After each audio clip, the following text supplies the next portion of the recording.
Hello, എല്ലാവർക്കും പുതിയൊരു mini വ്ളോഗിലേക്ക് സ്വാഗതം. അപ്പോൾ ഇന്നത്തെ ഡേയിൽ എന്തൊക്കെ കാര്യങ്ങൾ പഠിച്ചു നോക്കാം. ഫസ്റ്റ് ഞാൻ പഠിച്ചത് ബയോളജി ആയിരുന്നു. ബയോളജിയിലെ body fluids and circulation full chapter എടുത്തിട്ടാണ് പഠിച്ചത്.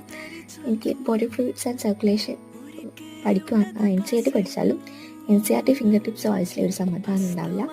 അത് കഴിഞ്ഞ് തലേ ദിവസത്തെ ബ്രീത്തിങ് ആൻഡ് എക്സ്ചേഞ്ചും ഇന്ന് പഠിച്ച ബോഡി ഫ്ലൂയിഡ്സ് ആൻഡ് സർക്കുലേഷനും കൂടിയിട്ട് മാർക്സിൽ ക്വസ്റ്റ്യൻ റീജനറേറ്റ് ചെയ്തിട്ട് ക്വിസ് അറ്റൻഡ് ചെയ്തു.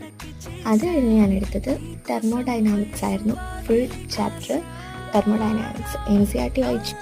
അത് കഴിഞ്ഞ് എൻ്റെ കയ്യിലുണ്ടായ നോട്ട്സ് വായിച്ചു. അത് കഴിഞ്ഞ് ഞാൻ പിന്നെ ടെല്ല ക്ലാസ്സിലാണ് കയറിയത്. ടെല്ലയിൽ കയറി ക്വസ്റ്റ്യൻസ് അവർ ലെക്ചറായിട്ട് ചെയ്യുന്നുണ്ടായിരുന്നു. അത് അറ്റൻഡ് ചെയ്തു. അത് കഴിഞ്ഞ് അടുത്തത് ഗ്രാവിറ്റേഷനാണ് ചെയ്തത്.